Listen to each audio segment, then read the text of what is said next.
Yes, guys, welcome back to the YouTube. We have a full day of eating coming at you. A day in the life. It's a rest day today. So usually we're up early, so it's about 5:45 at the moment. Just going to run you through a couple of my health subs that I take. Basically run you through my routine of the morning. And then we'll head to the gym, do steps. Today's going to be a high day, so we're not going to be doing no cardio. And basically, yeah, just going to run you through the whole day.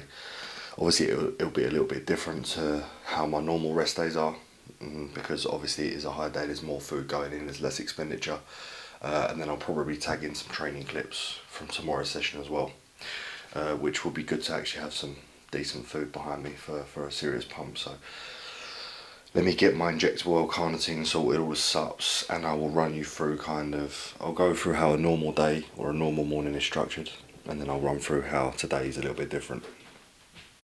Alright guys, so injectable L-carnitine going in. This is by Engineered. This is where I'm getting my L-carnitine from the moment, 500 milligrams per mil. Why am I using injectable carnitine? Well, on a fat loss phase, this is generally the only time I've used it. And people are using it for fat loss, and I'm not saying it's the most potent fat loss drug you can have. Obviously it's an amino acid, but it will help with transportation of fatty acids into the mitochondria. So basically it will help stimulate lipolysis through the breakdown and basically fat oxidization before your morning cardio. Some people use it pre-workout as well, and obviously you get a decent pump from that. So I've just been using 500 milligrams, which is 1 mil. It's a bit of a pain in the ass, keep jabbing it in the shoulder and that. Sometimes I feel like a pincushion. And as I said, usually I have only used it in a fat loss phase. But what I'm going to do, and again, I have to jab this every morning, it's a bit of a pain, but I'm going to keep it in because we want to be, we want to get as much out of our sups as we can to help benefit our training. I'm going to keep it in off season, which is looming upon us, which is 4 weeks away, which will be my most important off season yet. Because it is said that the L-carnitine can help with, how do I explain this? Basically increasing, I don't know if it directly increases androgen receptor sensitivity, but it could enhance uptake of certain anabolics when they involve with the androgen receptor. So for example, you could run, let's just say you run 500 milligrams of gear per week. Let's just say there's testosterone. And then you run 800 milligrams. Someone who's using 500 milligrams with L-carnitine might get similar results as to someone who's using 800. Probably not the best example. Maybe let's kind of change it up. 500 with L-carnitine, 500 without L-carnitine daily. The person jabbing L-carnitine that's taking a 500 will have better sensitivity / results from the 500 milligram test because of the potential potency that this cycle gains from having L-carnitine in the system. So that is another, I have looked a little bit into the studies on that, and there does seem to be a little bit of data there, but I would say there's more so data on fat oxidization, which is good for a fat loss phase. Obviously today is a high day, so we're not actually looking to drop body fat. So I'll kind of run you through my morning routine. Wake up 5:15, come down, I'll have a cold shower straight away, and then I'll come down, get all my sups.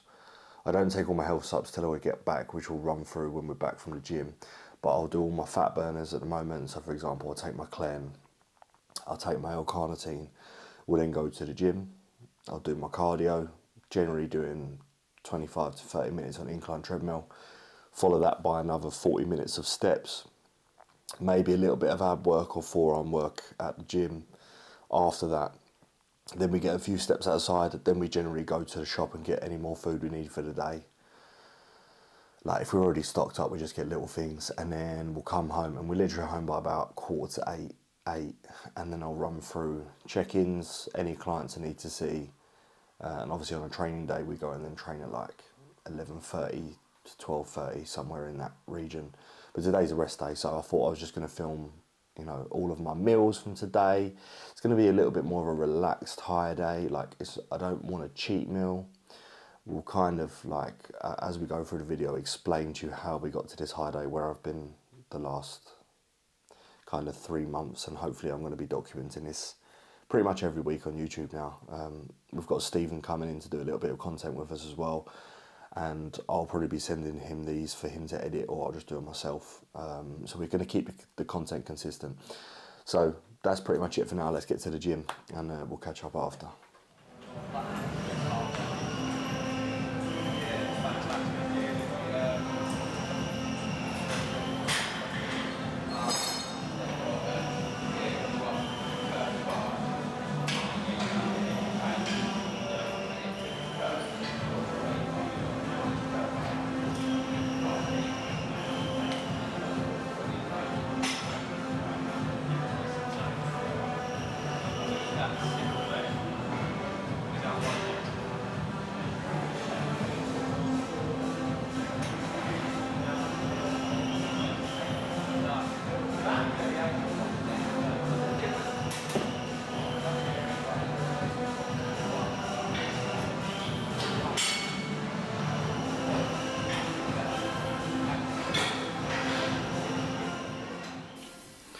Breakfast time. So we're back from the gym. Chef. The best chef in the world is currently knocking me up my breakfast. Pretty much every morning I've been having the same breakfast whilst I've been dieting.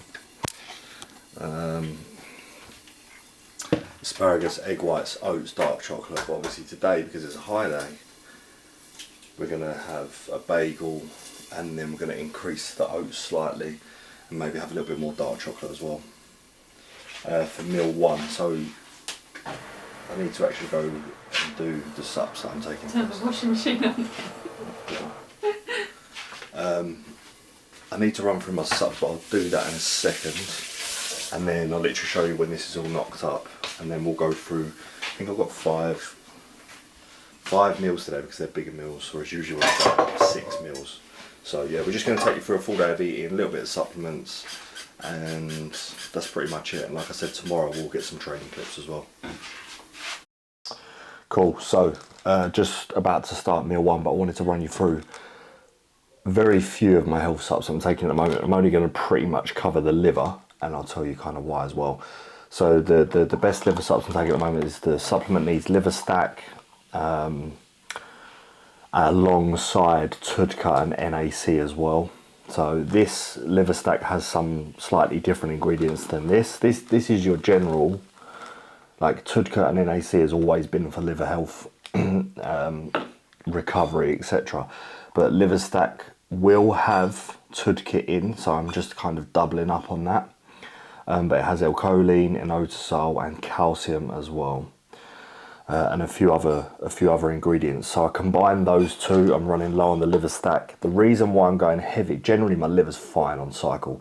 I have never had issues with my liver on any cycle ever. But what I'm going to do this off season coming up, so obviously I've been on cycle, say 4 weeks. We've finished the diet in 4 weeks, so I would have been on 8 weeks by that point.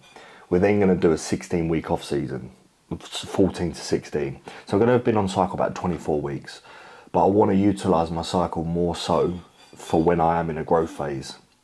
The reason we started it a little bit early, I suppose, in the diet phase is because I cruised for like 12 weeks, got everything perfect. But like I said, I've never had liver issues. GGT is absolutely fine, bilirubin fine, ALT is obviously elevated from training. But the reason why I'm going more on the liver subs this time is because I'm going to have to change my stack design slightly to what everybody's kind of moving towards. Primo is just causing me issues higher dose, which is very, very rare. People say they can run a gram and no side effects. Listen, no drug has no side effects, especially when you're tapering it up high. So I started on 5. I won't run through my cycle in this video. We'll probably do that in a separate one. There's loads of videos I want to do, so I don't want to cover everything in just one vlog.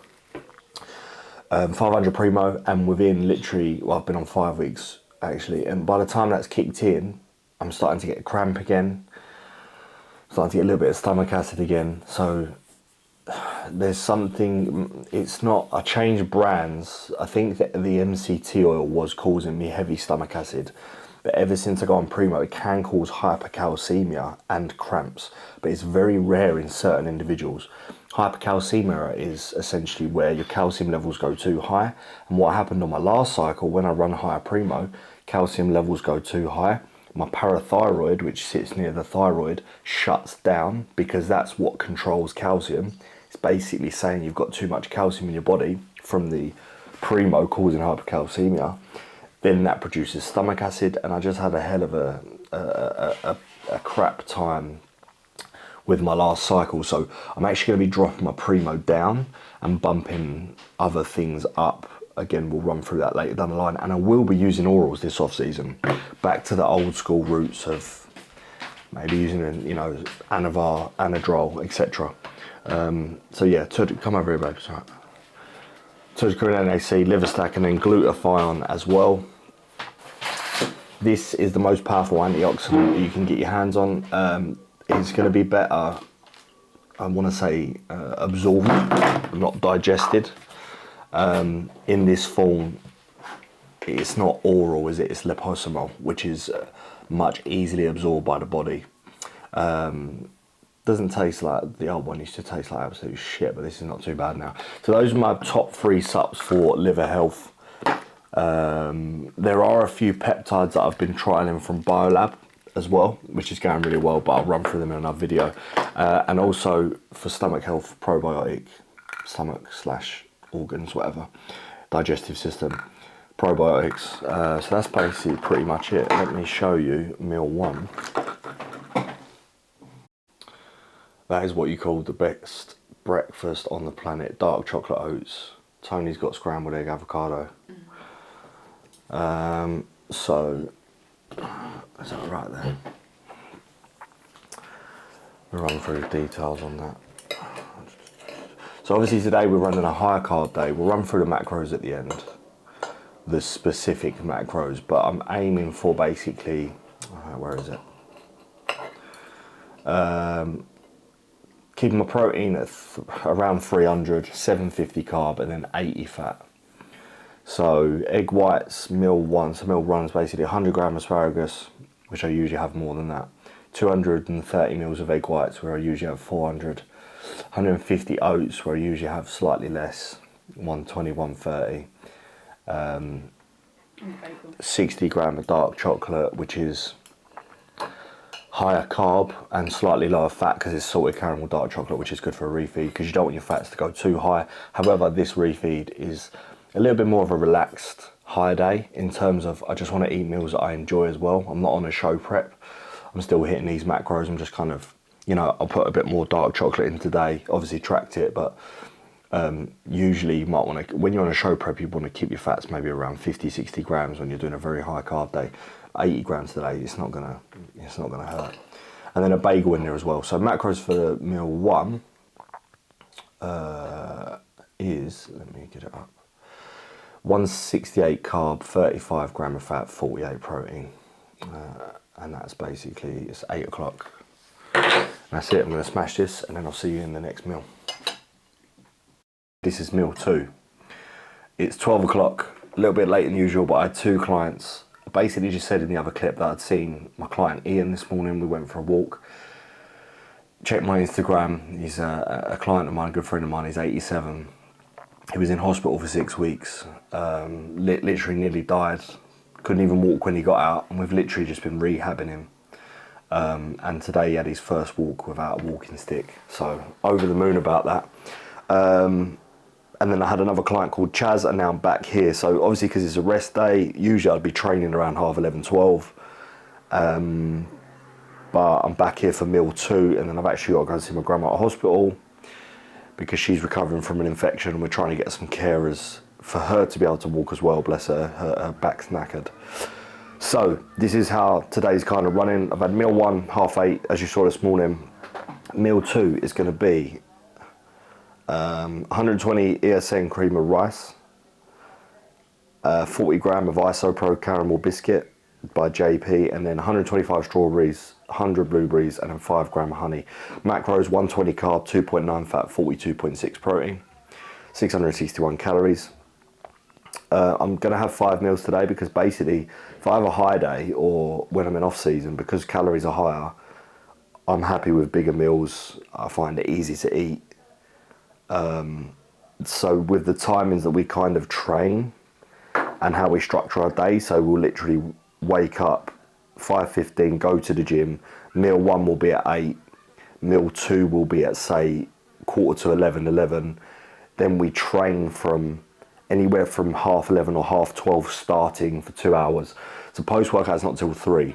So too many flies in this house and it wants to go near the camera.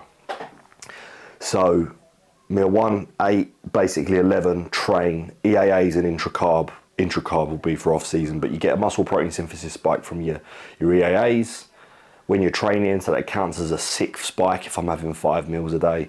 And then post workout will be 3, then 5 p.m, then 7 p.m, and then we literally get in bed by like 8 o'clock. Go to bed by like 9:15. That's the routine at the moment. So I'm gonna demolish this. And then we've got 3 meals left for today. Like I said, this refeed's been, you obviously, this is like a bodybuilding meal. So was kind of this morning. There's 1 meal later on that's really, really nice. And I'm having it just because this is more of a lifestyle refeed. This is what my clients would get on their refeeds. You'll see what I mean later, but this meal is so good. It's like a takeaway. And it's actually got a lot of protein and great for like a fake away. And obviously because I've been on lower carbs, like 200 to 250 grams whilst I've been dieting, I can't fit them in realistically without it making me like hungry. I've just been sticking to bro bodybuilding meals. But on a refeed today, we're having bodybuilding meals, and then that, obviously my dark chocolate oats in the morning is my favourite breakfast ever. I cannot wait for off season where the amounts go up and I just wake up every morning and have that. It sets me up for the day. I love my food. And then the meal later, which would probably be meal 5, it'll be dinner. Yeah, it'll probably be dinner. I'll show you guys, and you have to try that meal. Lifestyle, bodybuilder, doesn't matter what you are, it is one of the best meals.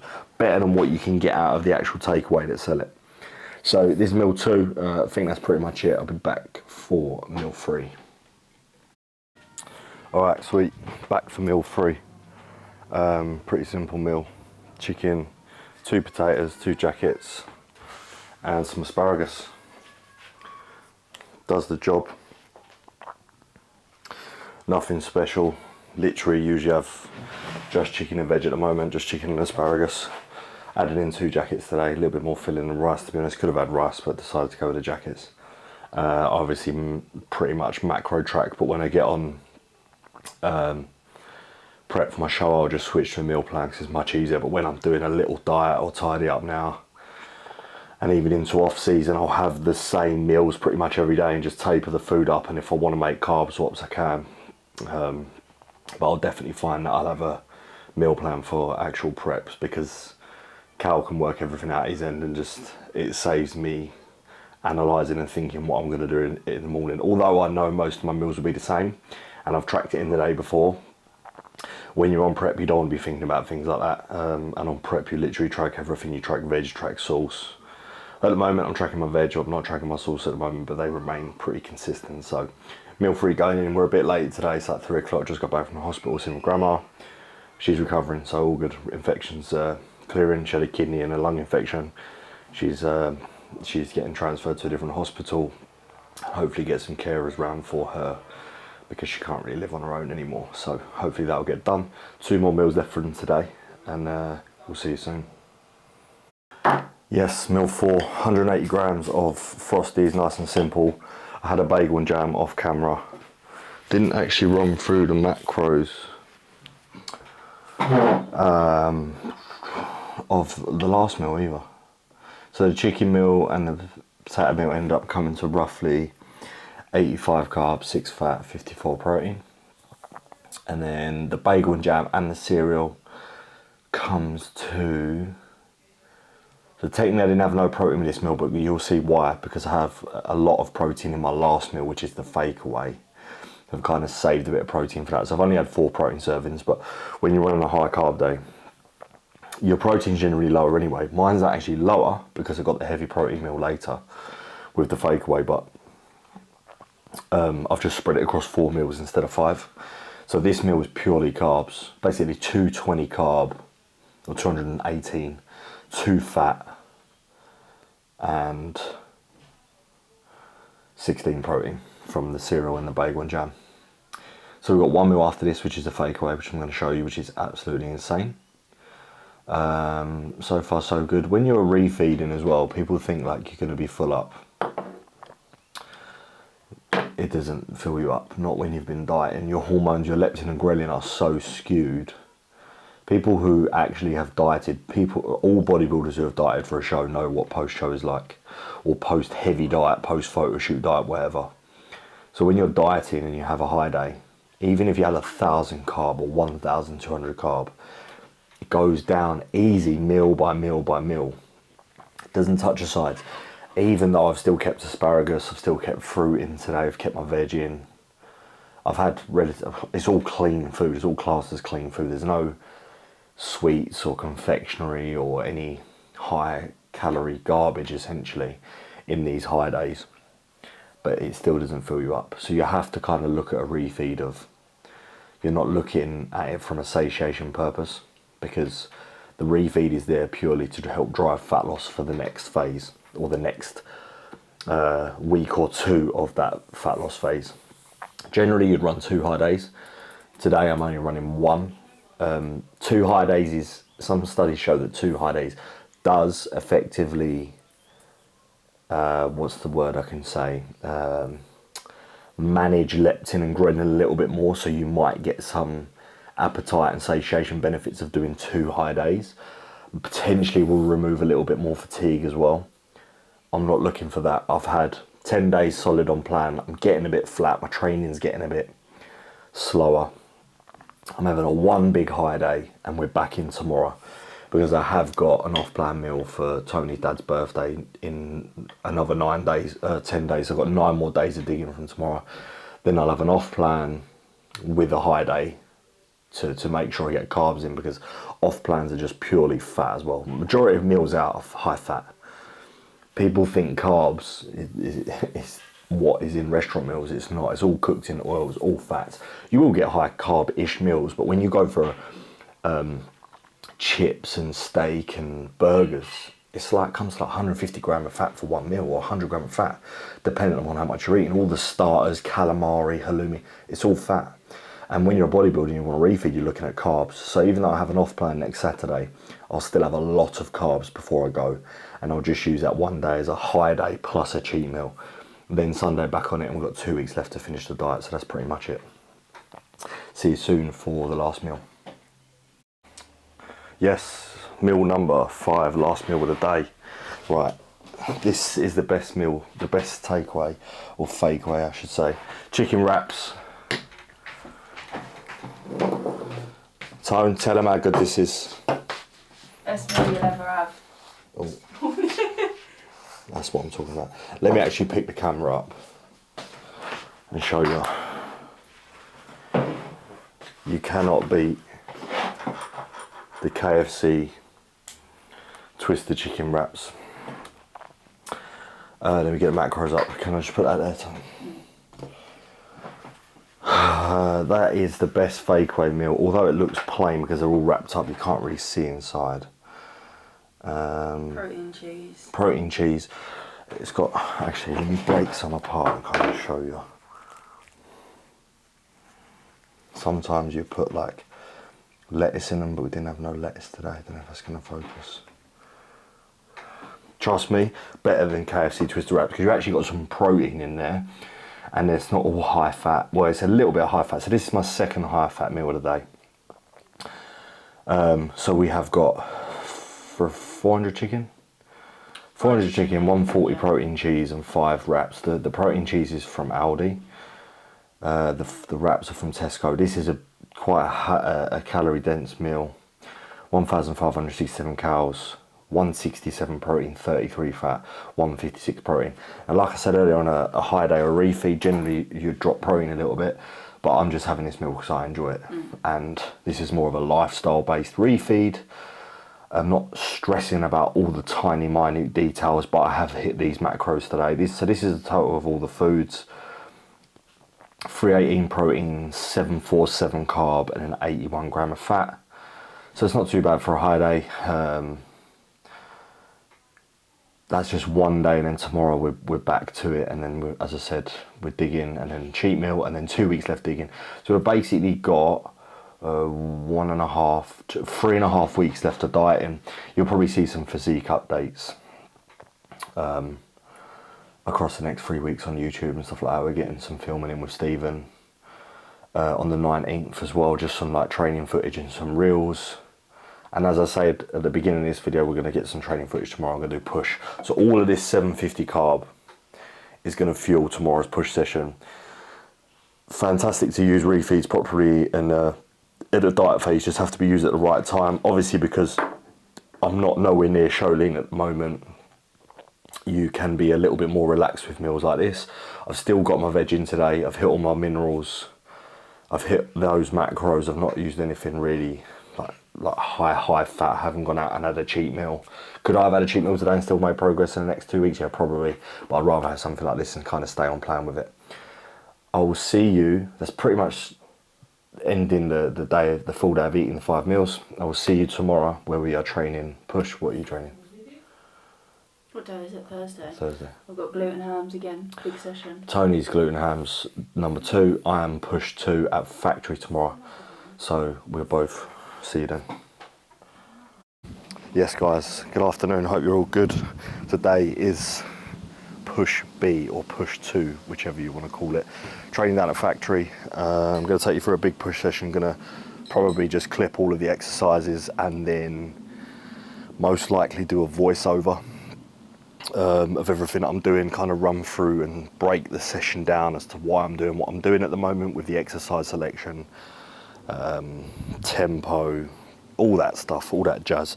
Obviously we're off the back of a refeed yesterday, feeling a lot fuller obviously this morning from the 750, 800 carb, whatever it was. Legs feel less heavy because obviously you have a few different types of fatigue. You've got fatigue that comes from expenditure, steps, cardio, training, and then you've got diet fatigue as well. They're both real things. I think a lot of people need to learn how to train hard before managing fatigue. But when you are training like a monster and you're dieting very, very rigidly for a long period of time, you need to have those days where you ease off the gas, take the foot off the pedal, and then get ready to move on to the next phase. So we're gonna have a good session today, get a good pump. I'm gonna take you through now to the chef. Will forever be the chef. Current pre of choice, super pump aggression, and the pre-pump, which is the absolute goat of pumps. 1 full scoop. On push days I have pretty much just under a full scoop, which is 400 caffeine.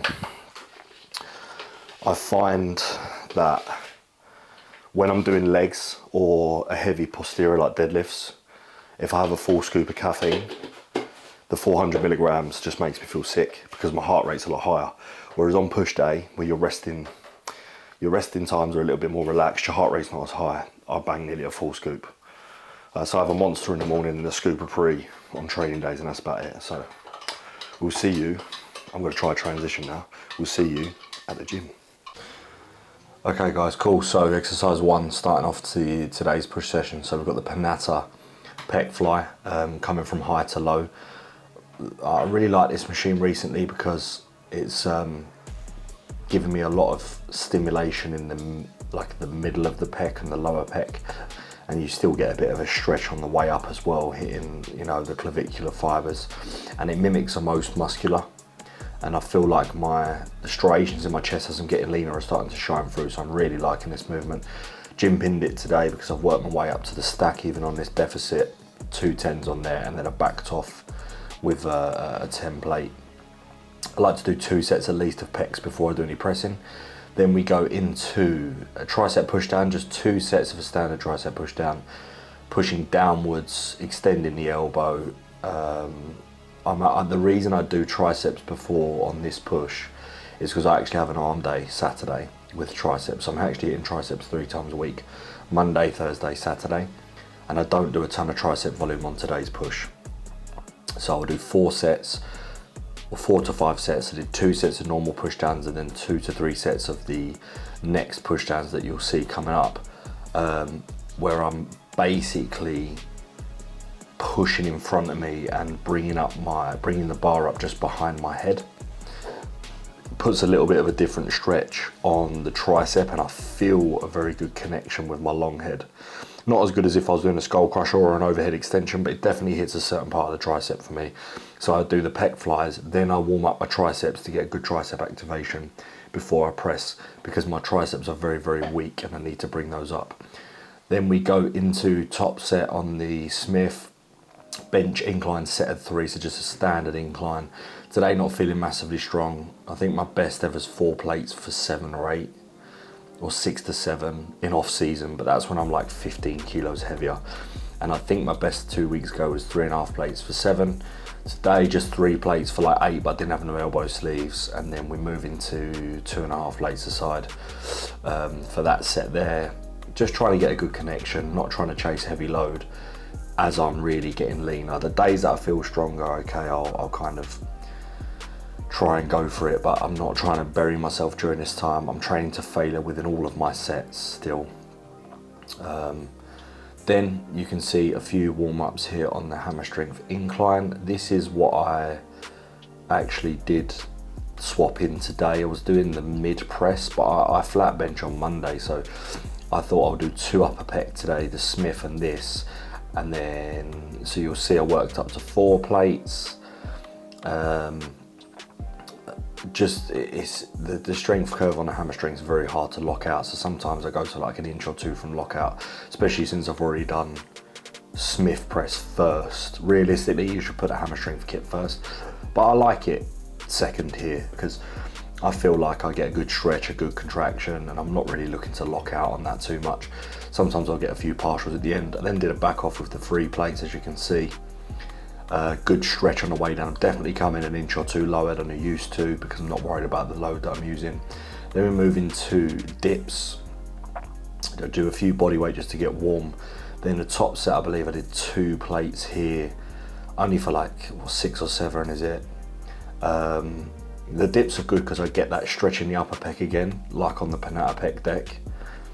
And then as I drive, I can squeeze my chest and my triceps. I don't feel my delts, but I know my delts are stimulating, like my front delt. So I'm going nice and deep on these, getting just below parallel, getting the shoulder below the elbow, just about. Backed off with the 1 plate for as many as I could, and then into a drop set. Then finish off with a pec deck. Just 2 sets, and I get some partials at the end of those as well. Just to finish the chest off, because I have Friday, Saturday, Sunday to recover to my next push, I can actually put a little bit more volume on my Thursday push as opposed to my Monday. So that's what I've been doing recently. A little partials at the end. I did my light set first on the pec deck and then went heavy. So did like 15 mid stack and then put it down a little bit. And finished off the chest like that, and then I literally finished with side delts on the Panetta, really good. And as you can see here, I get 4 reps as best as I can. This is like my heaviest set, so I'm not getting tons of reps, I'm not getting tons of height, but then I go into partials and I only did 3 sets of that. I do cuff line lateral raises with the arms on Saturday, so I am stimulating side delts 3 times a week, Monday, Thursday, Saturday. So I like to just chuck my side delts in at the end on Thursdays and Mondays, and then I do the cuff raises with the arms Saturday. So hitting basically triceps and side delts 3 times a week. Yeah, I'll probably do a full overview of my program in another video. But yeah, let's get to post-workout. Alright guys, so we just wrapped up push and Tony just wrapped up glutes and hams. It was a good session. Strength's not really there, even though I had the refeed, the 1-day feed. Obviously your strength's not going to be off-season numbers, but the pump was a lot better than Monday's push. I was feeling a little bit flat on Monday's push because obviously I'm only on 250 carb on training days. The 750 yesterday would have enabled me to get a lot of a better pump today, but the strength wasn't fantastic. It's a bit weird because I have hit like 3.5 plates for like 7 on when I've been dieting, but I feel like as you like get deeper into the diet, even though I've had the refeed, some days 3 plates feels like 3.5. So I didn't chase it today. I'd say though your strength throughout this dieting phase has been good though. Like I'd say the best that you've dieted, your strength's been, you've held it there pretty much. I know obviously you said some days it feels heavier, but that's going to be normal, isn't it? It's your dieting, but overall I'd say it's the best diet. Yeah, I think my training's still been good whilst I've been in this diet, but I haven't gone mega aggressive. I've still had cheat meals, I've still had balance. Could have pulled off more body fat a little bit faster, yeah, but my training's still improved a bit. I've probably gained a bit of tissue jumping on this cycle. I'm like 6 weeks into my cycle at this point, so everything's pretty much peaked. 6 or 7 weeks, whatever it is. And then, as I said, in yesterday's high day videos, we've got 3.5 weeks left now, so I just want to get the diet done, maybe pull off another 3 kilos. But my body weight is going up just because I'm on the cycle, and I gained like 2 kilo overnight from the refeed, which I'll drop off. I still think I'd like to see under 100 kilos before we push back up, like clean 100, not too depleted, which is only what 3 kilo realistically from now, because I'm like 103.3 before the refeed. So another 3 kilo in 3 weeks, kilo a week is doable. I'm doing a bit of cardio steps. 250 carb on training days, so I actually put all my carbs pre-training, just because I prefer it like that. I don't mind having no carbs after training. I'm not bothered. We've got like 3 meals left. I have 2 chicken meals and a bit of yogurt, so I'm just going to keep that because I don't mind. I need the carbs before I train, even though sometimes putting carbs after would be maybe better for satiation. I'm not too fussed. I'd rather have my carbs pre-training. So let's go and get inside, and we'll have the post-workout meal. Post-workout meal coming at you: chicken, 300 gram, 1 pack of asparagus, which is 250 gram. Nothing special.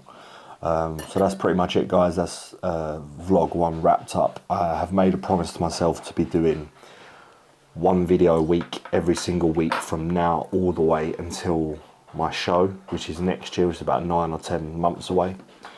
The regionals and then the pro qualifiers. So as I said in the car, 4 weeks left of dieting, 16-week push, 16 to 20-week prep. Going to take you through every single week, and I'm excited for it. So I hope you all enjoy the journey, because when I was with Andy, I wasn't as consistent as I'm about to be. He used to do a really good video for me, top quality video in the gym, and I used to think that was just put that out and everything will people will follow it. People want to see weekly content, which is what you're about to get: training, food, days in the life, cheat meals in off season. We're going to Dubai for 6 weeks, which I absolutely can't wait for. Training camp at Banus Dungeon. This is where I'm in my element.